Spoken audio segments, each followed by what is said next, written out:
A secretary stopped to save a stranger, not knowing he was the billionaire, so everyone feared. Hello everyone. Before we begin today's story, I have a small favor to ask. Please hit subscribe and turn on the notification bell so you never miss our channel's new videos. It's quick, free, and the best way to support us in bringing you more dramatic stories. Your support means the world to us. Where are you watching from? Drop your city or country in the comments below. Thank you very much. Now, let us return to our main character. Emily Carter steps out of the glass tower just as the city exhales into evening, the sky turning the color of brushed steel and the sidewalks humming with people eager to get home. Her flat's aching after 10 hours of answering phones, fixing calendars, and smoothing over problems no one ever thanks a secretary for solving. Her badge swinging lightly against her coat as she heads toward the bus stop 2 blocks away. Already counting minutes, because if she misses the 6:40, she will be late again. And late is a word her supervisor writes down without mercy. The air cool, but not cold. The kind that makes streetlights feel brighter. And that is when she notices him, not at first as a person, but as a disruption in the flow. A man standing near the curb with one hand braced on a parking meter, his posture wrong, his breath shallow, his eyes unfocused as if he is trying to remember something important and cannot quite reach it. People pass him like water around a stone, a couple glancing once, and then looking away, a rideshare car slowing and then pulling off. And Emily keeps walking for 3 steps because that is what you do in a city this big. You mind your business. You do not invite trouble. You get home. You rest. You do it again tomorrow. But then she hears a quiet, strained apology that seems aimed at no one. And she stops, almost annoyed at herself, almost afraid, turning back with the reflex that has always guided her even when it cost her time or comfort, the reflex to check, to make sure, to help if she can.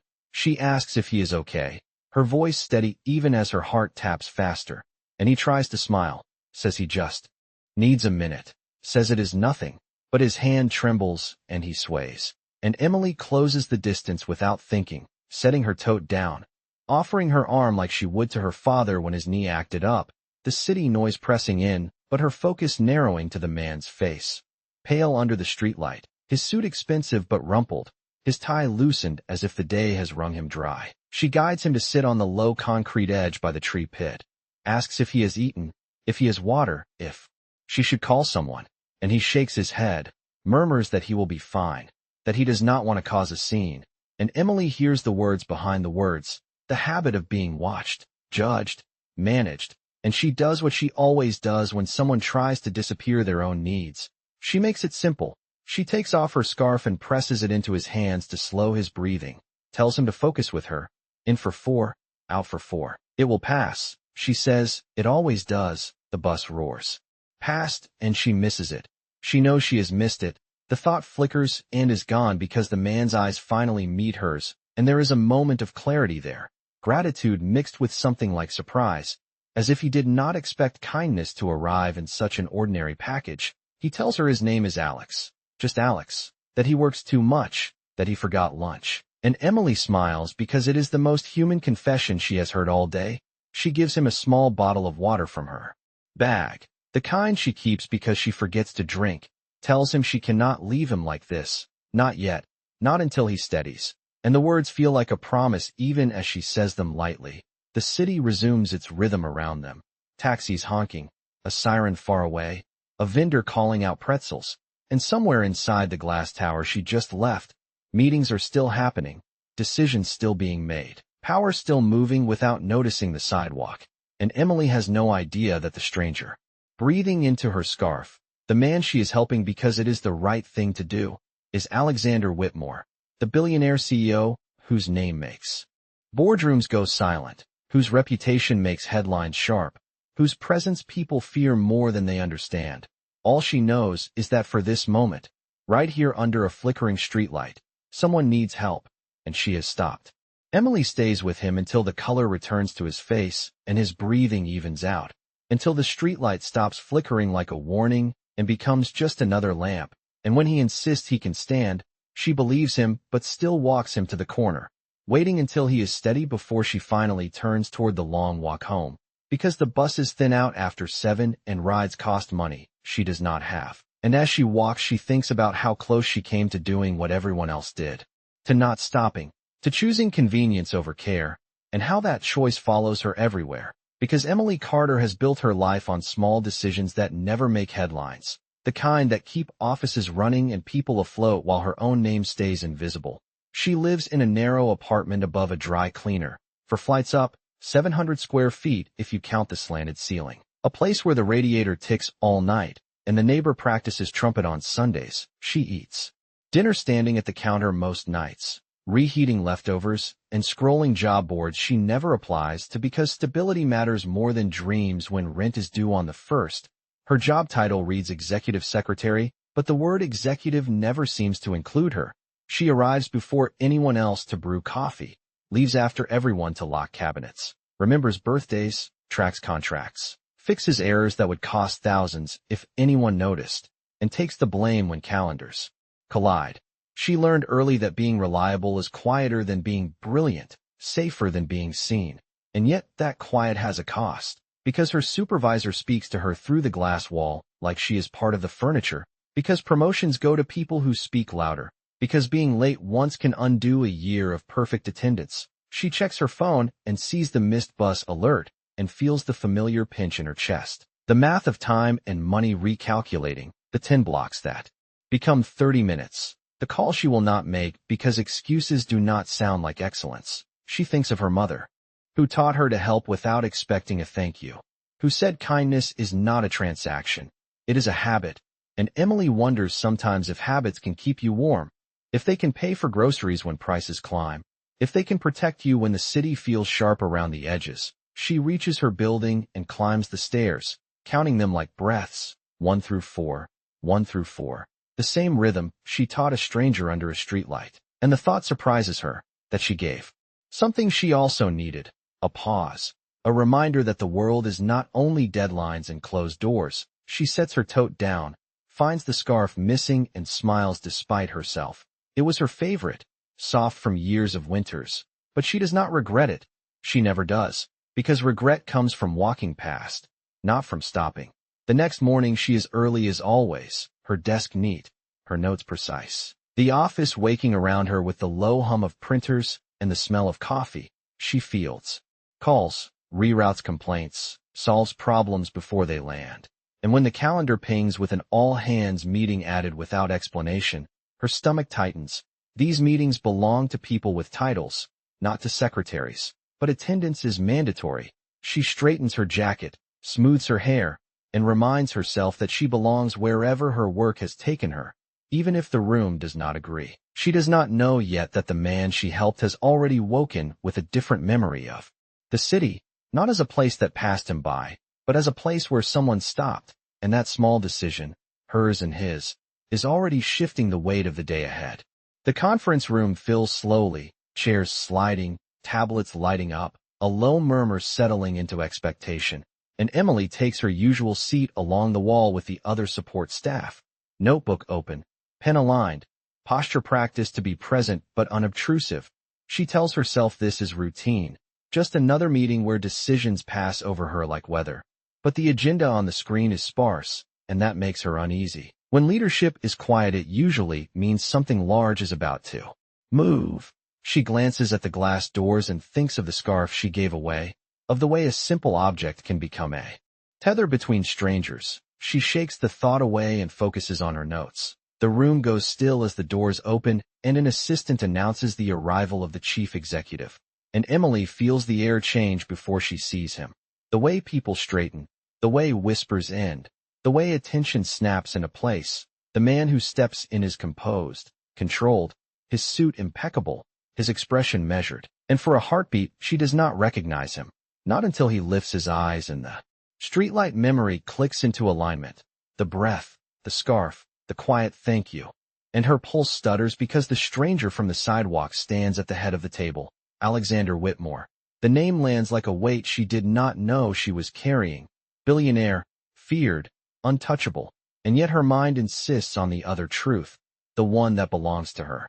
That he needed help and she gave it. That he was human before he was powerful. Alex begins to speak, his voice calm, precise. The kind that people lean toward without realizing. He thanks the team, outlines the purpose of the meeting, a review of operations and values, a phrase that raises brows because values are not usually on the agenda. Emily writes it down, values, underlines it once, then again. As the meeting unfolds, he asks questions that cut through rehearsed answers, not sharp but clear, and when someone deflects responsibility he pauses, waits, and the silence does the work. Emily notices how the room responds, how honesty surfaces when avoidance fails, and she notices something else. The way his gaze finds her for a fraction of a second, not lingering, not signaling, just acknowledging, like a thread pulled tight and tucked away. Her face warms, and she looks back to her notes, grounding herself in ink and paper.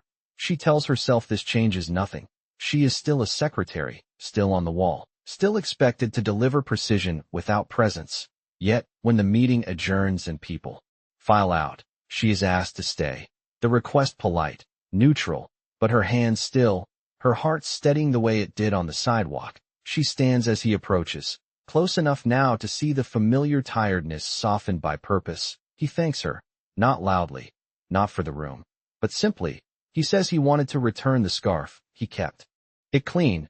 He says it helped more than she knows, and Emily accepts it without ceremony, because ceremony would turn kindness into spectacle. She replies that she is glad he is well. That is all. She does not mention fear or reputation or power. She does not apologize for stopping. She does not ask for anything, and that seems to surprise him, because people usually ask, usually angle, usually leverage moments like this into something else. But Emily has already returned to her desk, scarf folded, notes ready, the day resuming its measured pace. And somewhere between the glass walls and the steady hum of work, a small seed has been planted, not of favor or reward, but of recognition, the kind that grows quietly, insisting on fairness, on attention, on the idea that values written on a screen must be lived in the room. The days that follow settle into a strange calm that feels earned and fragile, like a window left open just long enough to let fresh air in. And Emily keeps to her routines because routines have always kept her steady. She files reports, manages schedules, anticipates needs before they are spoken, and she notices subtle shifts she cannot quite name. Meetings start on time. Interruptions are addressed with patience. Questions come with listening attached. It is not dramatic. It is disciplined. And that makes it feel real. Alex does not summon her, does not single her out, does not create the kind of attention that turns gratitude into gossip. Instead, he asks for clarity in systems she knows intimately. He requests brief summaries she can deliver with precision. He asks why certain approvals take weeks, and what would happen if they took days. Emily answers plainly, without fear or flourish, because honesty is her native language. She has learned that embellishment weakens truth. Late one afternoon, he invites her to walk with him through the operations floor. Not a tour for cameras, just a slow pass where people look up surprised and then return to work. He asks what she sees, and Emily hesitates, because what she sees is often overlooked. She sees bottlenecks caused by unclear ownership. She sees capable people stalled by outdated rules. She sees the quiet frustration of doing things the hard way because the easy way was never approved. She chooses her words carefully, respectful but firm, and he listens. Without interrupting, without defending, the walk ends with a simple thank you. And that night, Emily walks home lighter, scarf warm at her neck, thinking about how listening changes the temperature of a place. A week later, an internal memo circulates, a pilot program to streamline approvals, a commitment to transparent timelines, a note that feedback will be gathered from all levels, not just leadership. Emily reads it twice, not because it is surprising, but because it is rare. She remembers her mother again, how small habits build character, how character builds trust, and she wonders if this is how change begins, not with speeches but with systems. She does not connect the dots to herself because she never has. The city continues its rhythms, the trumpet on Sundays, the ticking radiator, the math of groceries and rent, but at work her days feel less invisible. Colleagues ask for her input and mean it. A junior analyst thanks her for catching an error before it became a problem. And Emily feels the quiet satisfaction of impact without spotlight. One evening as she is packing up, Alex stops by her desk, not urgent, not formal. He asks if she would consider joining a cross-functional task group. He says her perspective has been helpful. That is all. No promises, no perks, just an invitation grounded in work. Emily considers the time it would take, the bus schedules, the late nights. And she says yes, because growth rarely arrives convenient. The task group meets early. Mornings, coffee cups steaming, ideas tested and refined. Emily contributes with the same steadiness she brings everywhere, and she notices how Alex credits the group, not himself, how he deflects praise toward process, toward people, how he insists that kindness without structure fades, but structure without kindness hardens. The words settle with her because they match what she has lived. Weeks pass, and the pilot shows results. Delays shrink, morale lifts. The office hum shifts from anxious to focused. Emily does not seek recognition, but one day she finds a handwritten note on her desk, brief, specific, appreciative. It thanks her for stopping, for speaking plainly, for reminding him what matters. She folds it and places it in her notebook, not as a trophy, but as a marker, proof that small decisions echo, that stopping can lead somewhere. And as she steps back into the evening, scarf snug, she understands that whatever comes next will be built the same way the best things always are, one honest step at a time. The shift from possibility to pressure arrives quietly, the way weather changes without asking permission, and Emily feels it first in the small signals, a pause before a reply, a meeting rescheduled without explanation, a glance that lingers a beat too long on her desk. Whispers do not chase her, but awareness does. Because visibility has a weight she is still learning to carry, she reminds herself that work is the anchor. That consistency keeps storms from turning personal, yet the task group begins to attract attention. Results do that, and attention invites interpretation. A senior manager questions the pilot's scope. Another wonders aloud who authorized the changes. Alex answers calmly, points to data, to outcomes, to shared ownership, and still the room stiffens. Because fairness can feel threatening to those accustomed to shortcuts. Emily senses the undercurrent and tightens her process, double-checks numbers, documents decisions, because she knows how quickly narratives can tilt. One afternoon she is asked to bring files to a closed-door meeting. Nothing unusual, except the tone is different, careful, and as she waits outside she hears fragments, concerns about optics, about precedent, about lines blurred. Her stomach knots not with fear, but with resolve, because she has lived long enough under glass to recognize when truth needs light. The door opens, and she is invited in. Alex asks her to walk through the pilot from her perspective, not to defend it, but to explain it. And Emily does not soften the edges. She describes delays measured in weeks that became days, errors caught early, morale gains reflected in retention. She names risks too, because honesty earns trust faster than perfection. The room listens, some reluctantly, some with interest, and when questions come they are sharper, probing motives, and Emily answers simply. She says she stopped because it was right. She continued because it worked. She believes systems should serve people, not the other way around. Silence follows, not uncomfortable, just thinking. Later that evening Alex asks her to join him for a brief walk. Not a meeting, just air. They circle the block, traffic steady, neon blinking. And he speaks plainly. He says leadership tests arrive disguised as doubts, that he will not trade values for ease, but there will be pushback. He asks if she is prepared for scrutiny. Emily considers the long walks home, the missed buses, the scarf returned clean and folded. She says she has been scrutinized her whole life. The difference now is purpose. The next week a misstep occurs. A report circulates with an error not of Emily's making. Fingers point. Urgency rises, and she feels the old reflex to absorb blame, to smooth and move on. But she pauses, documents the source, corrects the record, and sends it forward. Without accusation, Alex backs the process publicly. Correction made, no scapegoats, and something shifts again. Trust thickens, boundaries clarify. Still the tension remains, because change tests loyalties. One evening Emily finds herself alone in the office, lights dimmed, cleaning staff humming softly. She reviews notes and wonders if stopping that night set all this in motion or if it merely revealed paths already there. She texts her mother's old number by habit and then deletes it, grief and gratitude braided. The city outside reflects her thoughts, layered, bright, relentless. The next morning Alex announces a company-wide forum on values and accountability. Open questions invited.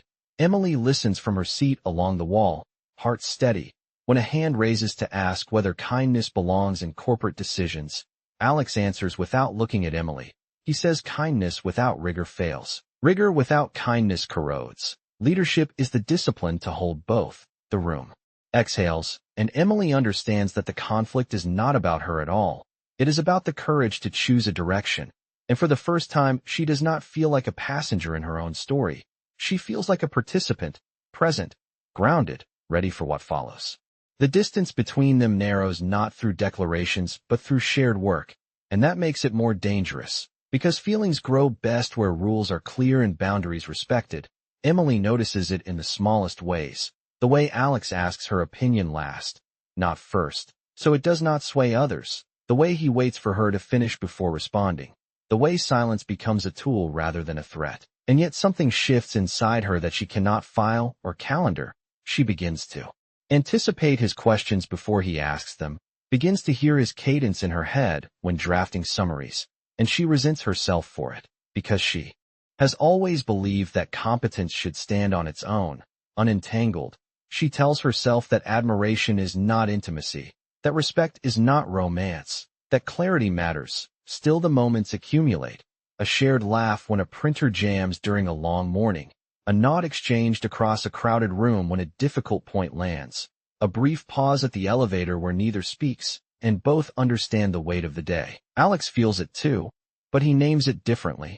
As responsibility, as caution, because power complicates affection and affection can compromise judgment. He has learned that fear sharpens faster than trust, that rumors grow legs, that even kindness can be misread. So he keeps his distance measured, invites feedback in groups, communicates in writing, chooses transparency over ease, and yet one evening after a late forum, he finds Emily still at her desk, coat on, waiting for the last file to upload, and he asks if she is all right to walk home. The question, ordinary, the concern real. She says yes, but the night air is heavy with rain and buses crawl, so they walk together for 2 blocks, not as leader and staff, but as 2 people matching pace. They talk about work first, then about the city, the neighborhoods that change by the block, the comfort of routines. Emily mentions the trumpet on Sundays and Alex smiles because he once played in college before ambition crowded out music. The admission surprises him because he does not share easily. They stop under an awning as rain thickens, and the memory of a flickering streetlight presses close. Emily feels the echo and steps back half a pace. She says thank you for the walk. Careful, professional, and Alex nods. Careful too, because restraint can be a form of respect. The next day an anonymous message circulates questioning favoritism. Thinly veiled, unsubstantiated, but loud enough to sting. Emily reads it and feels heat rise. Not shame but anger, because the accusation cheapens work. She drafts a response and deletes it. Drafts another and deletes that too. She chooses patience. Alex addresses the message publicly, outlines safeguards, reiterates boundaries, refuses to dignify gossip with drama, and then privately he asks Emily how she is holding up. She answers honestly. She says it hurts to have integrity questioned, but it hurts more to imagine changing how she works to quiet others. He listens, then says something simple that lands hard. He says do not shrink. Clarity protects those who keep it. The weeks that follow test them, scrutiny persists, meetings stretch, pressure mounts, and through it all Emily remains steady. Alex remains fair. The line between them holds, taut but unbroken, until one evening after a long day of approvals and revisions, Emily finds the scarf again at the bottom of her bag, worn soft, carrying the faint memory of rain, and she understands that, whatever this is becoming, it must grow the same way it began, with care chosen freely, without leverage, without fear, and for the first time she allows herself to consider that choosing carefully does not mean choosing alone. The test arrives in daylight, formal and unforgiving, announced as a special board review that pulls everyone into the largest conference room, the kind with microphones and nameplates, and Emily feels the familiar tightening in her shoulders as she takes her seat along the wall, notebook ready, because high-stakes rooms magnify errors and reward certainty. Alex opens the session with numbers and outcomes, steady as ever, and then a director raises a concern framed as prudence, suggesting the Pilot be paused pending an external audit. The word pause lands heavy, because pauses become reversals when fear leads. Questions follow, about governance, about influence, about whether informal channels have replaced proper hierarchy. The implication floats without landing on a name, and Emily recognizes the tactic.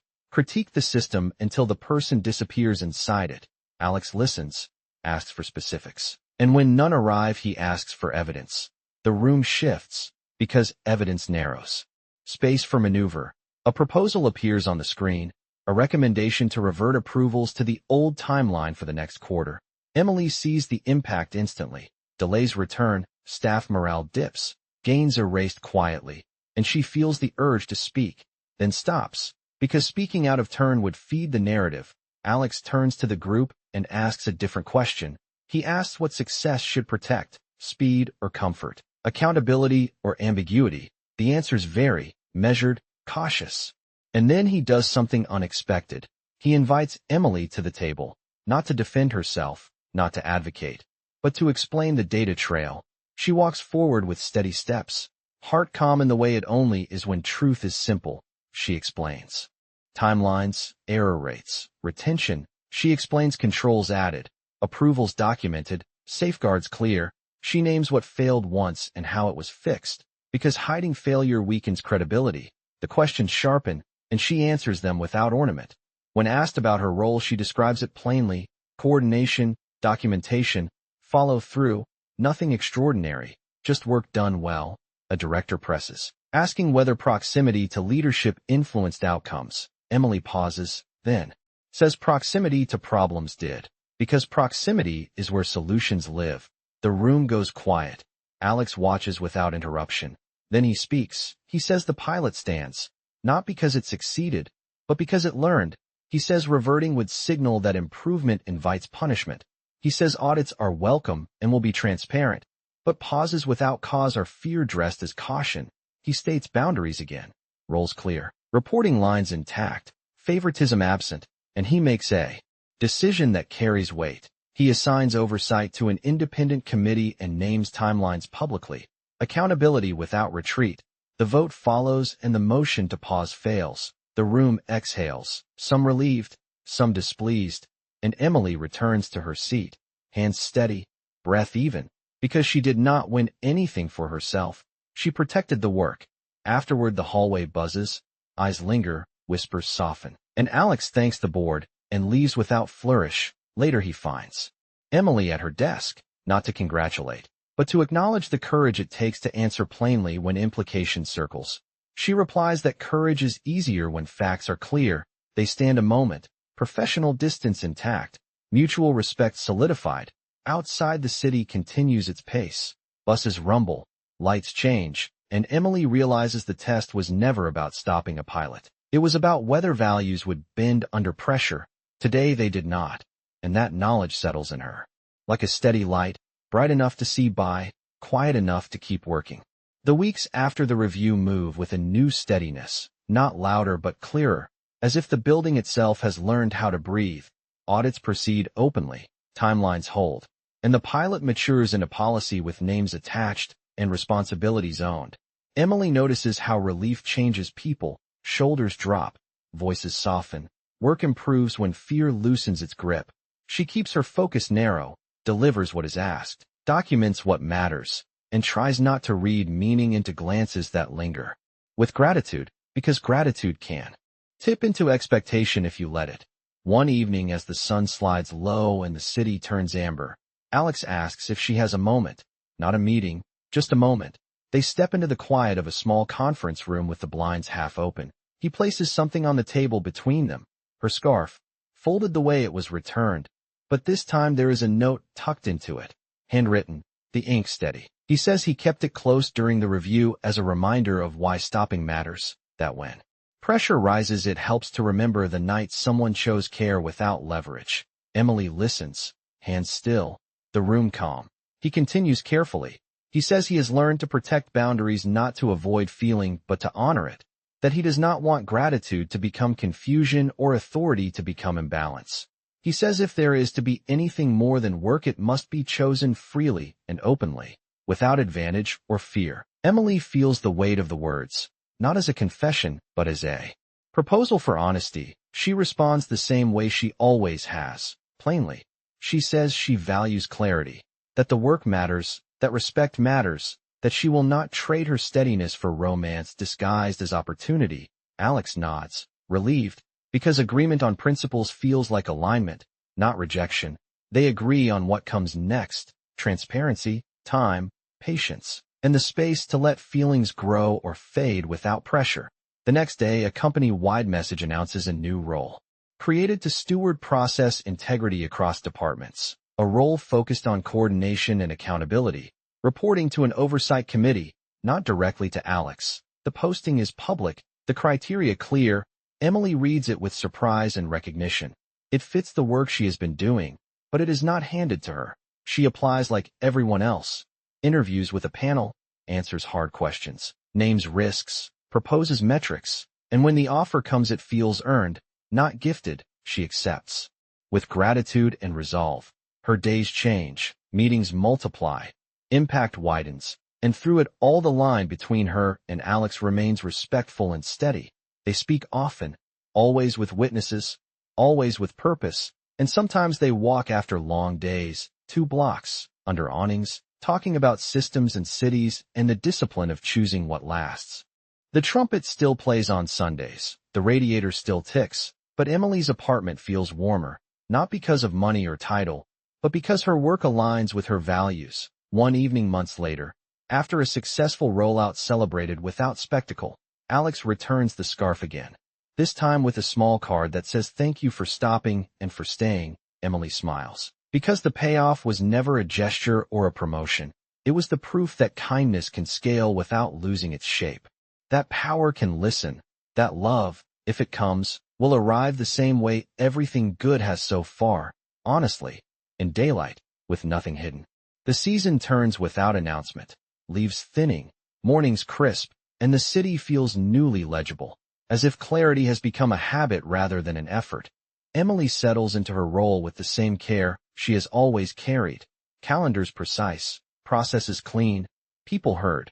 The work speaks and continues to improve because it is tended, not rushed. Alex remains visible but measured, leadership practiced in daylight. And when questions arise, he answers them publicly. Credit shared, accountability named. The culture holds because it is reinforced, not performed. One evening after a long but ordinary day, Alex asks if Emily would join him for a walk a little farther than usual, past the 2 blocks they know by heart, toward the river where the air opens and the city hum softens.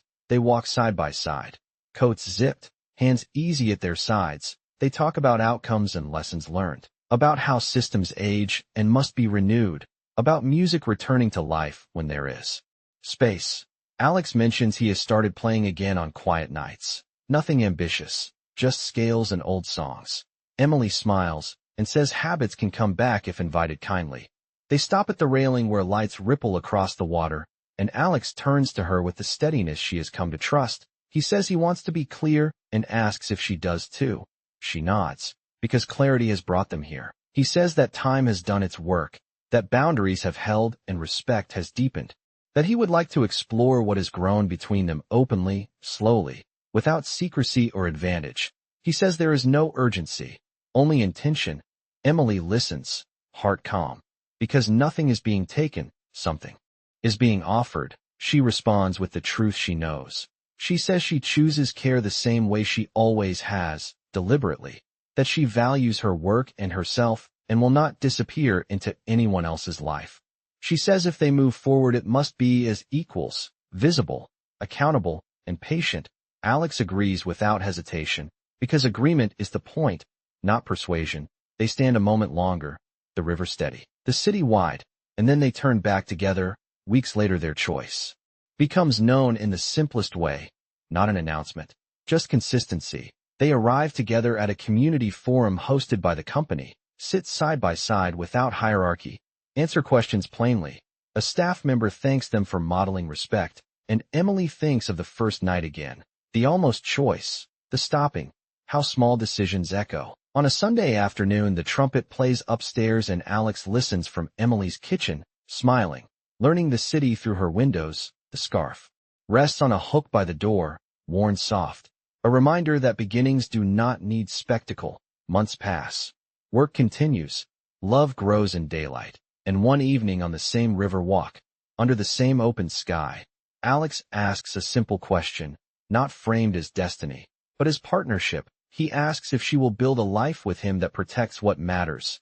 Emily answers with the steadiness that has guided her all along.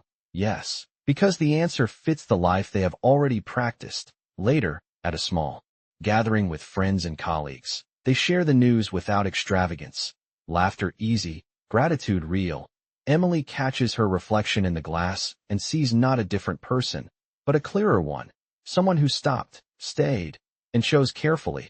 And as the city settles into evening, lights coming on one by one, the story resolves not with a flourish, but with a promise kept, that kindness scales, that power listens, that love, chosen honestly, can be both steady and brave.